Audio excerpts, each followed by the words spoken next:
Bienvenue dans le tournoi de la Justice League. Le concept est simple, à l'issue de cette vidéo vous aurez toutes les informations principales sur les deux personnages qui s'affrontent et ce sera à vous de voter dans les commentaires pour désigner le vainqueur qui se qualifiera pour le prochain tour.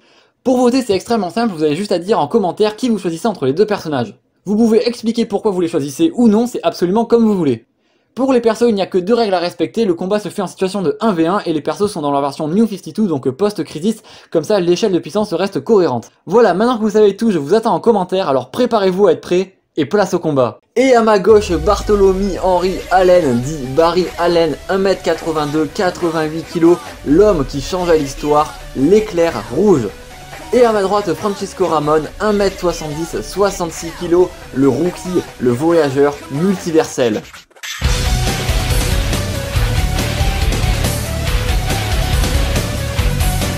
Alors très rapide mise au point avant de commencer la vidéo, j'ai choisi la deuxième version de Vibe tout simplement parce qu'il est plus fort. En gros le premier manipule seulement les ondes sonores, tu te doutes bien que face à Flash il va se faire atomiser la gueule. Du coup le second Vibe lui est bien plus puissant car il manipule les ondes dimensionnelles et là c'est intéressant. En gros pendant une attaque de Darkseid il a été emporté dans un boom tube et son ADN a été mélangé à la fréquence de ses portails, donc les boom tubes c'est les portails qu'utilise Darkseid pour se déplacer dans le multivers. Ce qui fait que maintenant il est relié à l'énergie de l'univers, en fait c'est littéralement un portail sur passe. Il peut concentrer l'énergie vibratoire de l'univers pour le projeter sous forme d'ondes de choc et il peut aussi créer des déchirures dans l'espace pour voyager dans l'univers et même dans le multivers. Et comme ses pouvoirs le connectent à l'univers, il peut donc avoir des visions d'événements futurs, passés, se déroulant dans son univers ou même dans un multivers parallèle. Par exemple, en touchant des gens ou des objets, il peut avoir des visions de leur passé ou de leur futur, comme ce fut le cas lorsqu'il a touché Kid Flash pour la première fois, après qu'ils se soient battus ensemble. Et on y reviendra plus tard dans la partie faiblesse du personnage, mais en gros, Vibe peut arrêter les pouvoirs de Flash, en tout cas de la Speed Force, donc de tous les Speedsters, donc Kid Flash, Flash, etc.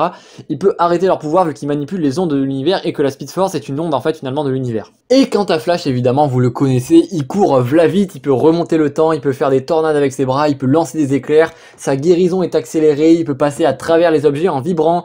Mais outre ses pouvoirs liés à la Speed Force complètement pété, c'est aussi un génie de la chimie et des sciences médico-légales. Et en plus de ça, même privé de ses pouvoirs, ça reste un excellent combattant. J'aime me battre. Prépare-toi quoi. Cependant, il possède quand même pas mal de faiblesses, évidemment, parce que sinon c'est pas intéressant. En effet, il a plusieurs limites inhérentes à son pouvoir. D'abord, pour courir, évidemment, il lui faut un sol, donc dans l'espace ou dans l'air, il est complètement inefficace. Ensuite, un de ses gros points faibles, c'est qu'il dépend de sa connexion à la Speed Force. Donc en gros, la Speed Force, c'est l'énergie qui lui donne son pouvoir. Et que du coup, comme je vous ai expliqué, les ondes dimensionnelles de Vibe peuvent brouiller sa connexion à la Speed Force. C'est pour ça, par exemple, que Amanda Waller a choisi Vibe pour intégrer la Justice League of America, qui était la ligue officielle du gouvernement du coup des États-Unis et qui venait en fait contrer la ligue de justice qui elle était non officielle et qui intervenait sur toute la planète.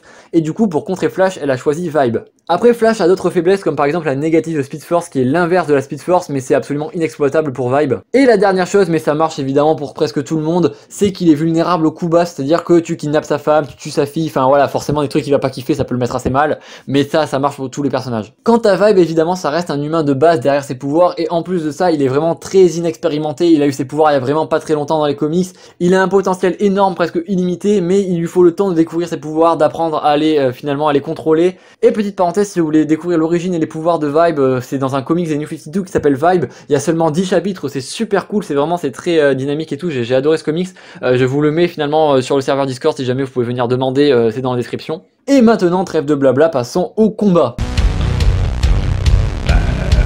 Prépare-toi quoi. Alors déjà sachez que Vibe a pu stopper Kid Flash alors qu'il venait à peine de découvrir ses pouvoirs, c'est la première fois qu'il ressentait par exemple une vibe, c'est-à-dire qu'il voyait le passé de quelqu'un, donc il était vraiment au tout début de ses pouvoirs, et il a réussi quand même à stopper Kid Flash qui est quand même très expérimenté, qui a ses pouvoirs depuis un moment et bien plus longtemps que lui, donc c'est relativement un exploit. Mais c'est finalement dans la Justice League, la guerre des ligues, du coup le numéro 5 de chez Urban Comics, que Cisco va pouvoir affronter Flash. En gros c'est le bordel, t'as tout le monde qui se bat, t'as la Justice League qui affronte la Justice League of America, c'est la mêlée générale, et Steve Trevor, du coup le commandant de la Justice League of America, va lui ordonner d'arrêter Flash. Bon lui il est moyen chaud, il sait pas trop s'il va réussir à le faire, mais il va tenter et ça va ultra bien marcher. Flash va être complètement immobilisé, il va prendre absolument tarif, et même après la bataille, Flash il va pas comprendre ce qui lui est arrivé, il va pas s'en remettre, il va le demander plusieurs fois qu'est-ce qui s'est passé, comment c'est possible qu'un truc pareil arrive. Donc est-ce que Vibe est le compteur parfait finalement de Flash? Et bah c'est à vous de me le dire. Donc voilà, comme d'habitude, en commentaire, n'hésitez pas à rajouter des idées si vous en avez, n'hésitez pas à me dire qui c'est qui gagnerait ce combat, et voilà, comme d'habitude, c'est à vous de choisir encore une fois. Donc voilà, n'hésitez pas à partager la vidéo si elle vous a plu, effectivement, pour ramener un maximum de personnes sur le tournoi, ça peut être très marrant, faire des coalitions, faire passer au personnage, c'est à vous de voir, moi je laisse faire finalement, je laisse faire. Et sur ce, n'hésitez pas à mettre un petit pouce bleu, à vous abonner pour suivre les prochains duels, et surtout, n'oubliez pas de regarder de côté avant de traverser l'autoroute. Je veux pas aller à l'école. Ah bon? Quelle père la vertu vous faites?